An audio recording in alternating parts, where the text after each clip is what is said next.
So far this week, we've covered the best shooters and the best shot makers in the 2023 NBA draft. In this episode with my guy, Sam Ferris, we are going to discuss the best playmakers in this class. Stay tuned.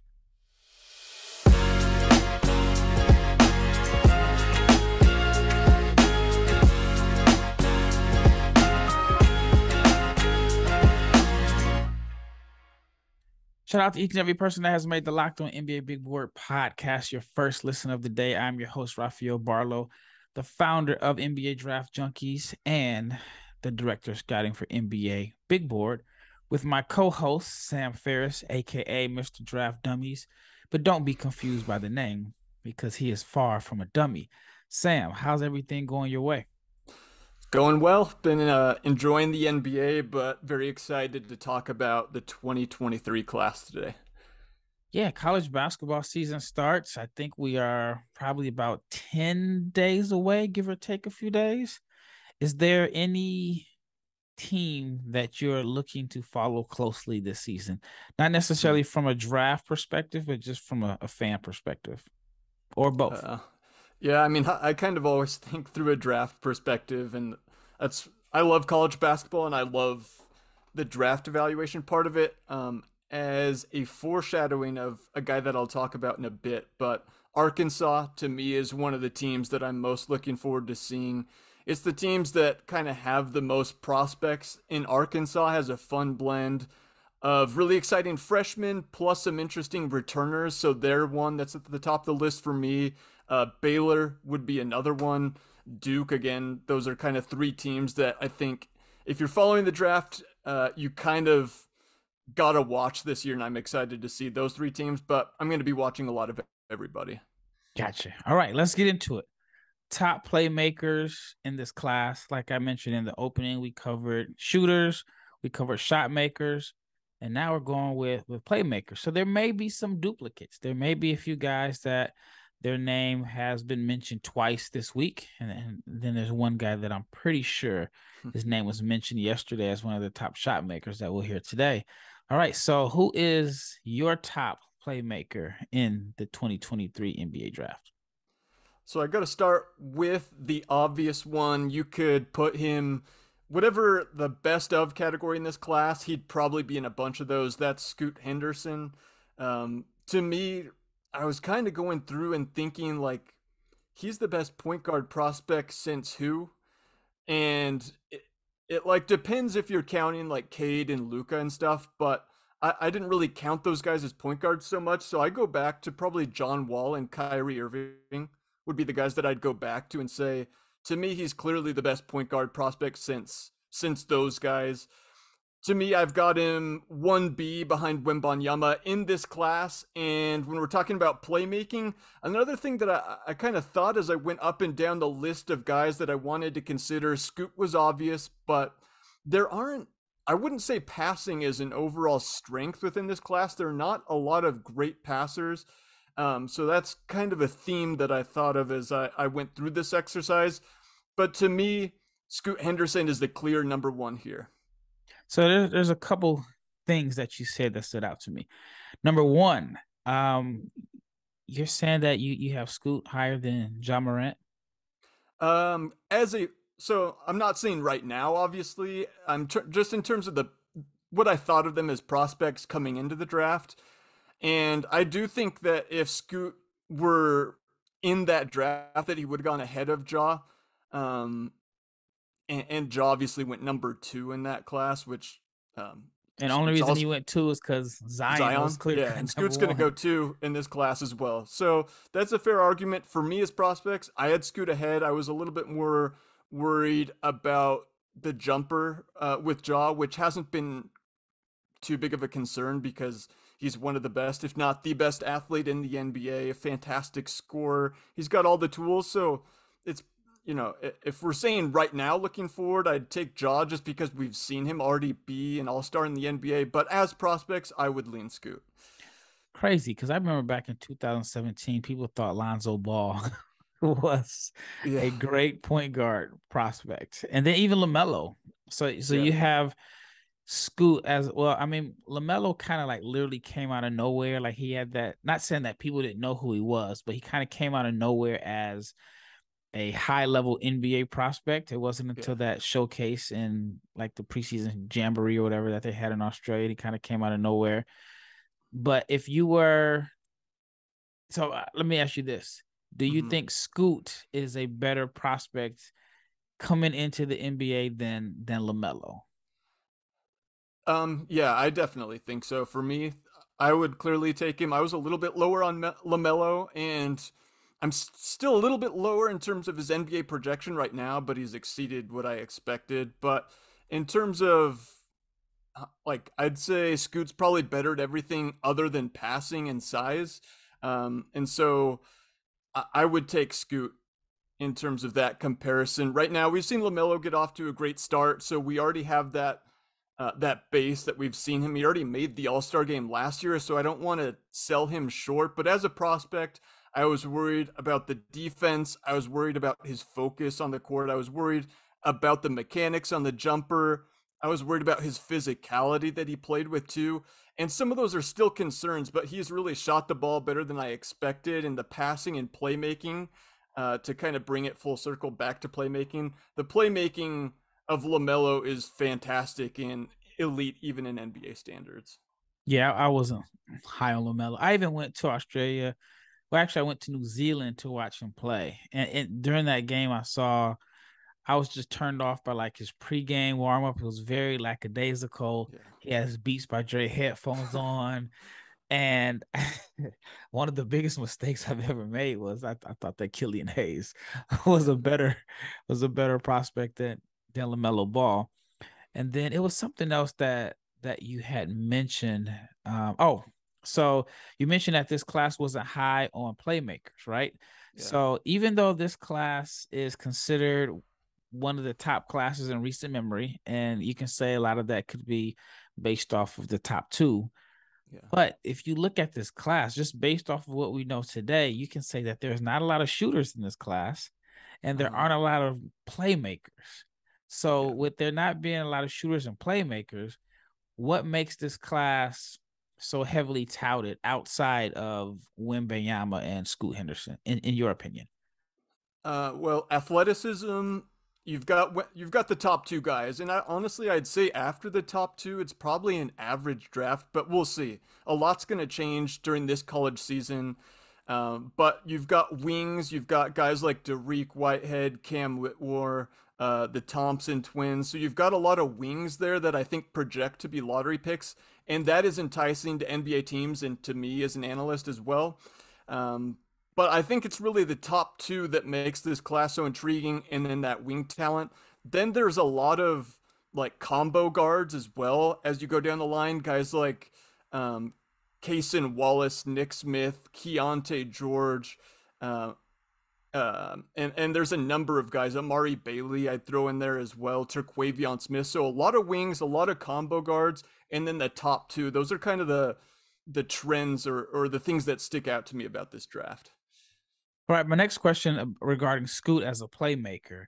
Mm-hmm. How much of his or how much did you boost him up around your list as a playmaker based off the one game that we saw in Las Vegas? Did he show something that game that made you put him higher, or was it based off of what you saw last year? No, I was very high on him based on last year because his film as a 17-year-old was as good as you'll see for a guy the year before the year that he's going to enter into the draft. It That tape was as good as you'll see at that age, and so I already had him locked into my top two. I've flirted with having him number one actually, but I've moved him back to number two just because, along with everyone else, I think you have to go with the tools that Wembanyama have. But I do think it's a real discussion. So by admitting that, I think I'm higher on Scoot, and I have been even going back to last year compared to most everybody else. So what is it about his playmaking that stands out to you? I was definitely impressed by him last year as a 17-year-old, but Mhm. then he showed me something different as far as like a passer and feel and reads, even though it was one game and you can say Yeah. it was kind of like a showcase slash exhibition game, but just the pace and feel and the decision making that he showed that game, other than getting caught up with the one-on-one with Wembanyama. I think he got a shot blocked 4 times the first game that they played. But other than that, I thought the passing and the reads were impressive. So for you, what is it about his playmaking that stands out to you? Yeah, so as I was thinking about this, I kind of wrote down, like, what is my definition of playmaking? And there's a lot of different things you could include, but what I ended up writing as kind of a definition is the ability to create advantages and then turn those into efficient scoring opportunities for yourself or others. And so what Scoot does is he wins with elite quickness, elite body control, and an elite handle. Those are three things that he does better than anybody else in this class and most anybody else in prospect history. So in the game you're talking about against Wembanyama, we were both there.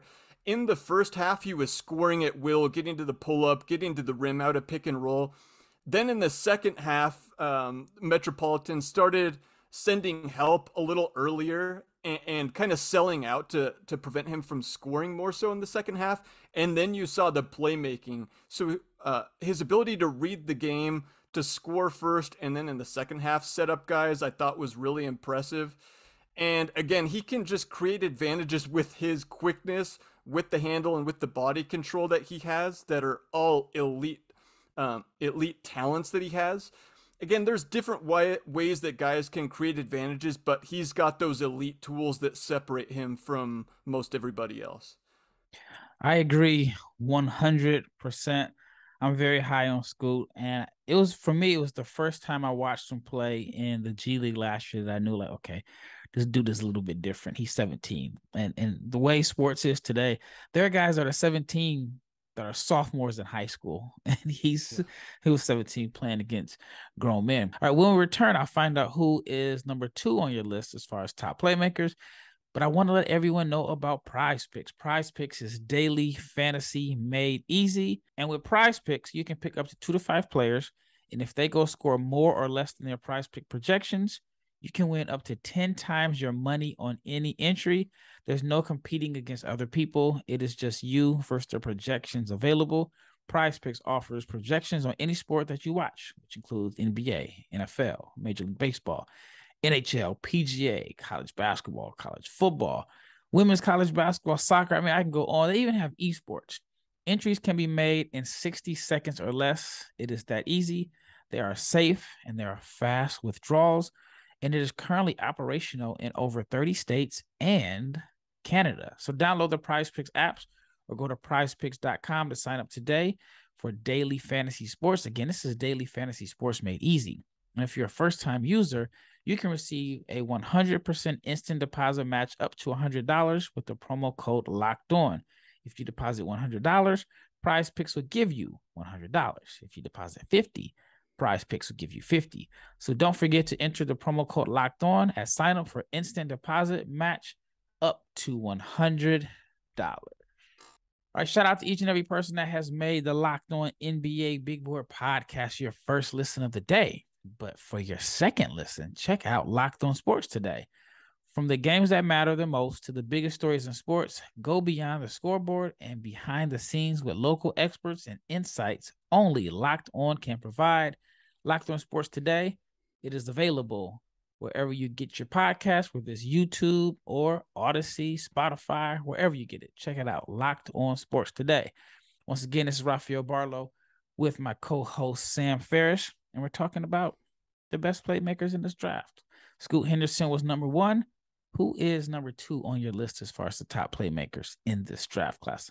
And by the way, you gave a great definition of playmaker, and I think that simplifies it, because a lot of times people think playmaking is just passing, but I think there's more levels to being a playmaker. So that was a pretty cool definition that you gave.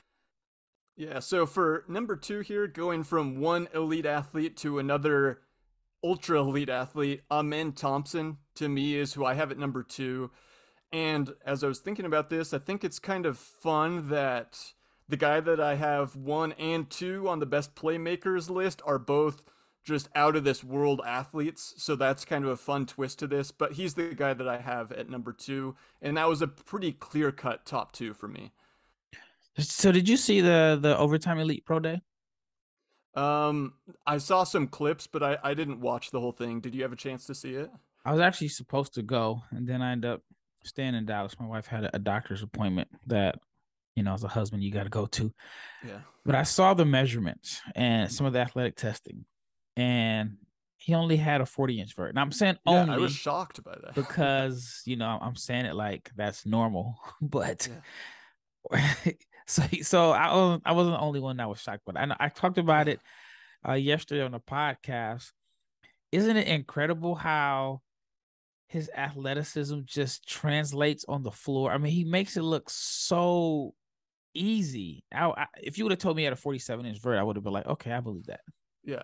Yeah. Yeah, I was gonna say if they would have said 48, that would have been almost more believable than 40. Just watching him play, because some of the dunks that he does, and not just dunks, but just how he moves on the court, the way he glides is just like different than anybody else. And to transition that into the playmaking, what I've kind of written down in my notes that I think is interesting with him is he excels at the jump pass, which a lot of the kind of old school people frowned on the jump pass. They say don't leave your feet without knowing what you're going to do. But a lot of that thinking has changed. We see a lot of guys that get in the air and then that opens up passing lanes for them. Like Tyrese Halliburton did that a ton, and he still does.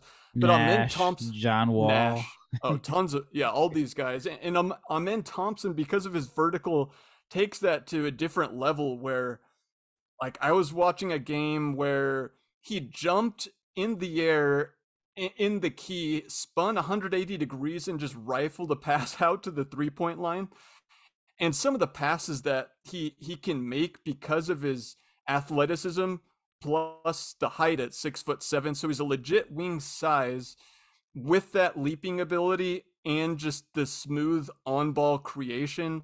That just opens up a lot of different passing lanes, because you'll get elite athletes like Scoot, but they're smaller, or you'll get taller guys like a Luka or even a Jokic, but very rarely do you get 6'7" guys that can dribble and pass, but are also just borderline generationally elite athletes. So to combine all of that in one package is really unique, and that's why he's such a fun prospect. I had a scout tell me that he would have taken on number 1 in the 2022 NBA draft. Yeah. Would you have gone that far? Would you have taken a number 1?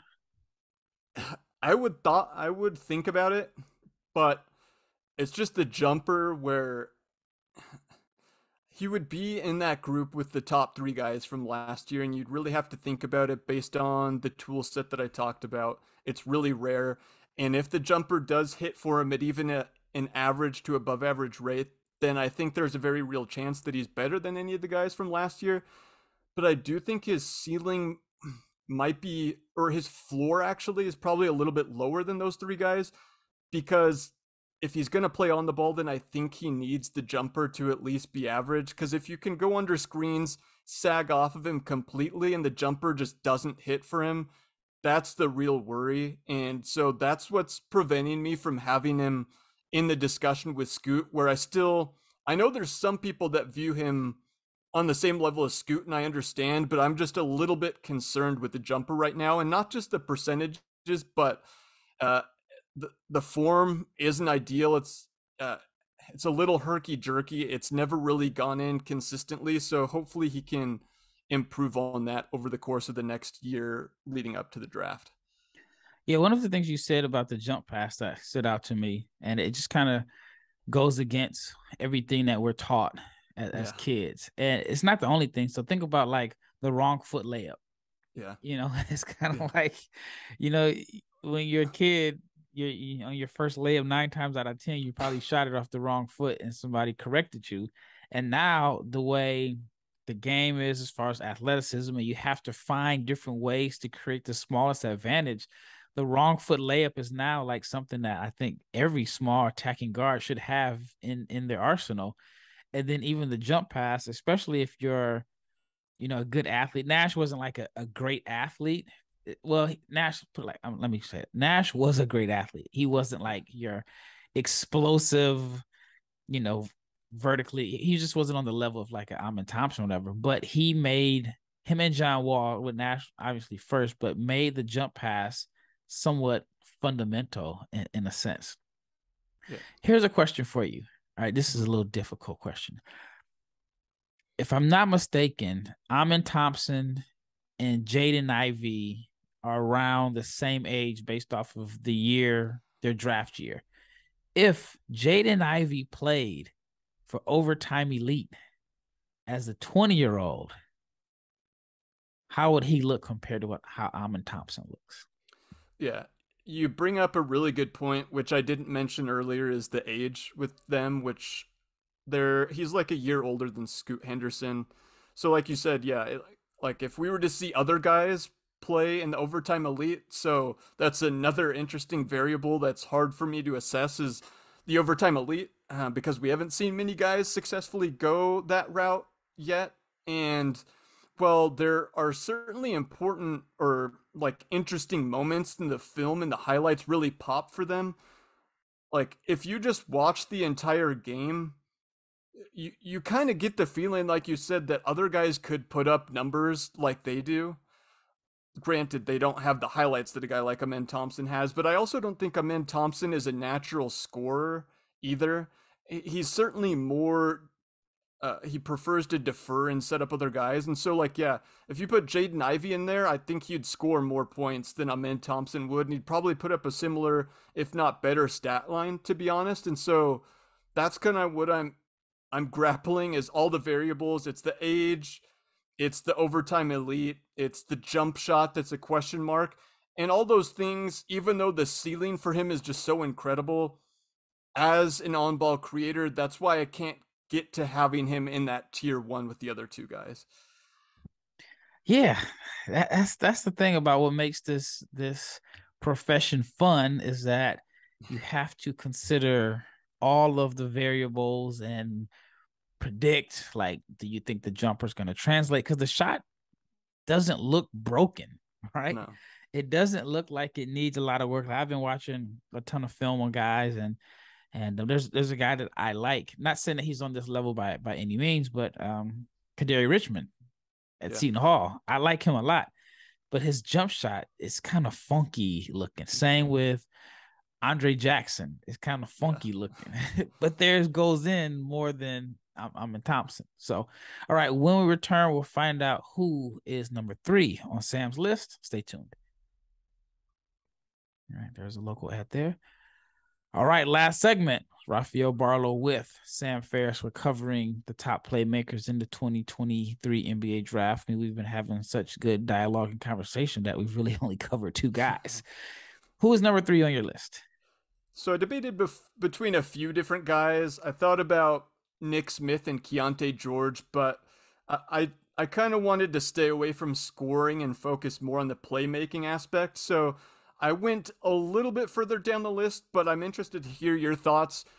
Anthony Black out of Arkansas is the guy that I wrote down. I thought he'd be interesting to discuss because he's that same wing size at like 6'7", 6'8". In a way, reminds me quite a bit of Dyson Daniels from last year, in that similar size, not a natural scorer, can play on the ball or off it. Really promising defensively because of the size and also the feel that they have.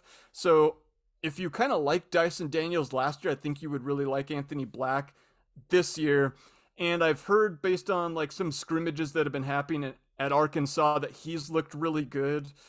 And that team that I mentioned at the top, I'm really excited to see, with Nick Smith, with Jordan Walsh, with Anthony Black, how those minutes are going to be divided. I do think Nick Smith is clearly the best of those 3, but I thought Anthony Black would be a little bit more interesting to discuss. What are your thoughts on him? Do you view him as kind of a lottery pick? Like, there's a lot of people that have him that high.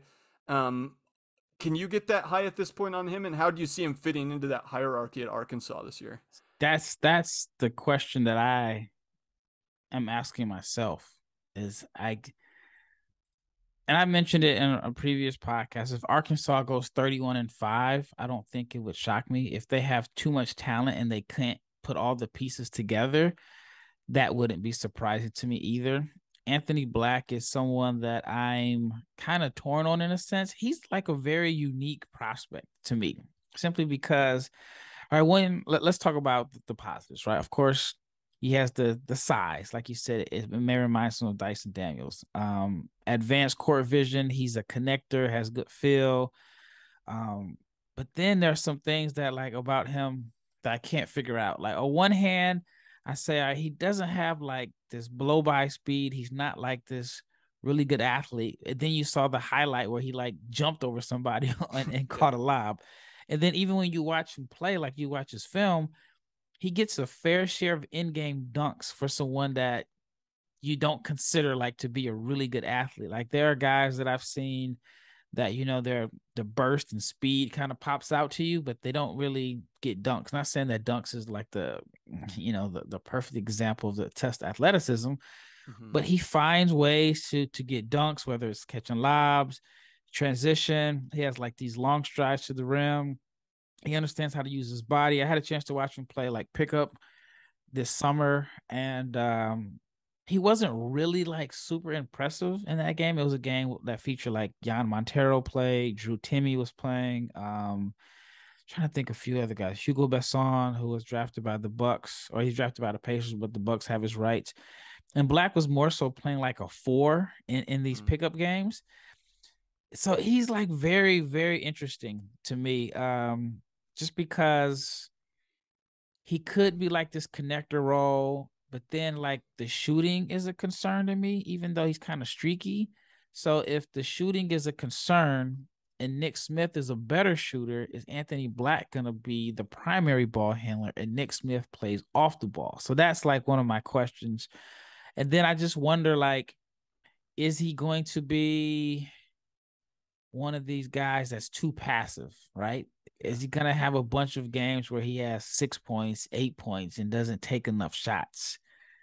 He could be Dyson Daniels, or he could end up being like Lonzo Ball. Lonzo shot 40% from three at UCLA and was like this connector, and he Yeah. ended up being the number 2 pick because he just passed the ball ahead and he caught some backdoor lobs. I don't know. Like I'm Yeah. torn. Like when I come out, I'm coming out with a draft guide soon, and I'm ranking the guys. It's not going to be your typical big board. I'm just ranking the guys based off of where I think could be lottery picks, first round picks, second round picks. Then it'll be like Portsmouth G League guys. So I will say this: he will be in that potential lottery pick range. Yeah. I just don't know. I just don't have a really good feel on him and his role based off of that the team that's going to be around him. Yeah, those are all really good points. I'm most interested to see how the ball handling for Arkansas is distributed, and I tend to think that Nick Smith is going to be the main on-ball guy, and that yeah, you're going to see Anthony Black be more of kind of like a connector on the wing, but then if he's playing off the ball, you hit on it. My main concern is a little bit of the hesitancy where he'll pass up open shots, and that's kind of what has me a little bit concerned is just the low volume and the low willingness to just trigger from deep that I don't see him being like an above average shooter necessarily long term. So again, the projection to me is pretty similar to Dyson Daniels, and I'm interested to see just how he does in that role at Arkansas. Because if he does really pop on the ball, then that's what makes him more exciting. But I just am a little bit lower on that. And so in the end, I would say I definitely do prefer Nick Smith as a playmaker. I just thought Anthony Black would be interesting to discuss and to get your thoughts on, but sounds like we're both kind of in a similar range. When I did my first preliminary board, I had him just outside of the lottery, looking in kind of in the 15, 16 range. But that'll definitely change depending on what I see from him this year at Arkansas. Yeah, it's going to be very interesting because I think if you ask different people who was the better playmaker of the two, I think people may lean towards Black. Yeah. But then you're going to be in a situation where if you lean towards Black as the better playmaker of the two, but if you ask who's going to be the primary ball handler, then it's going to be Nick Smith. And usually you want your better playmaker to be the primary ball handler. So, Yeah. and then also, I think, well, on one hand, he's used to playing with talented guys at Duncanville, even though Duncanville High School, he only went there last year, and then, he was in and out of the lineup. So I think that he does understand how to play with talented teams and play winning basketball. But this Arkansas team is so loaded that I wonder, is he going to be too passive, like you talked about? Is he Yeah. going to have games where he's taking 4 shots? Is he going to have like 4.7 rebounds and 5 assists on 40% shooting? Yeah. And if he does that, where do you rank him? Yeah. The whole thing's interesting with Arkansas because I like Ricky Council. I like Trayvon Brazil. Like they have 6 or 7 guys that I think deserve to play, and like Nick Smith, Ricky Council, Anthony Black, Jordan Walsh, I think are all NBA prospects potentially this year. And then Trayvon Brazil is a fun sleeper as a big as well. And and what usually happens in Arkansas is they start with playing a lot of guys, and then by the end of the year, Musselman's only playing like 7 guys in the tournament. And so I'll be interested to see how that shakes out. And that's why I said at the top, I think Arkansas is, if I had to list the teams, Arkansas is number one for me in terms of who I'm following and most excited to see. Yeah, I wanted to go to their pro day. It just happened to fall on the same week as the whole Wimbayama Scoot showcase. So Yeah. I didn't get a chance to go. I actually heard some insider information. I don't know how true it is, but I definitely heard that Musselman was a little upset that that the turnout wasn't, no, but I heard that 29 teams came, but I hear that there's one team that he was very upset about that decided not to come, and I won't mention the team name. But this is all what I heard. I don't know how accurate it is, but I did hear that he felt like, I mean, every team was represented, that he should have had more representation there because he has more potential lottery picks than he felt like that was in this particular game. Was there anyone else that you had that did not make that we haven't talked about yet today? So I don't know that we have time to get into him, but I wanted to mention just as a sleeper, another freshman is Sky Clark, who's going to play to Illinois this year. Out of Montverde, he suffered an injury during high school that I think kind of lowered his recruiting ranking a little, but I've heard good things about how he's looked, and I think he's going to start for an Illinois team that's like borderline top 15 heading into the year. A guy that can shoot it, can dribble and pass, just a really good player that I think might be a little undervalued. So just a guy to keep an eye on that could potentially be kind of a sleeper one and done, but I think is an NBA prospect at some point. And I'm excited to see him again. Could very well start for Illinois as a freshman. So I have one. He's my favorite playmaker in this class. I don't know if he's an NBA or first round prospect this year, but have you had a chance to watch Terran Armstrong from Cal Baptist? Uh huh. Yeah, He there was is like a lot fun of to steam watch. and talk about him last year, and then it kind of died off a little. Do you think he's going to be an NBA prospect this year? Yeah, I mean, he has, the tools. I mean, he has an elite skill set. It's just the shooting. I think he only shot like 30% from three. If I'm not mistaken, the splits were like 39, 30, something like that. Wasn't great, but he reminds me of one of these guys that just his value probably doesn't always stand out on paper. And there's another guy that's similar to him. I don't know if you had a chance to watch him, but Juan Nunez that played in Spain last year. I think he's in Germany this year for Ulm. He's another one of these just crafty, uber confident passers that makes plays from or just delivers passes from weird angles. Doesn't always put up the best stat line, but just knows how to run a team and get guys involved, and has the flash and flair that makes him exciting to watch. But yeah, those two guys, I don't know about them being in the draft this year or how they'll rank, but those are like my favorite playmakers. All right. Well, thank you so much for tuning in to this episode. We just covered some of the top playmakers in this draft. And thank you for making the Locked On NBA Big Board podcast your first listen of the day. For your next listen, check out Locked On Sports Today podcast. It's the biggest stories of the day, plus instant reactions, big game recaps, and the take of the day. It is available on the Odyssey app, YouTube, or wherever you get your podcasts. I am Rafael Barlowe with my co-host Sam Ferris, and we are out.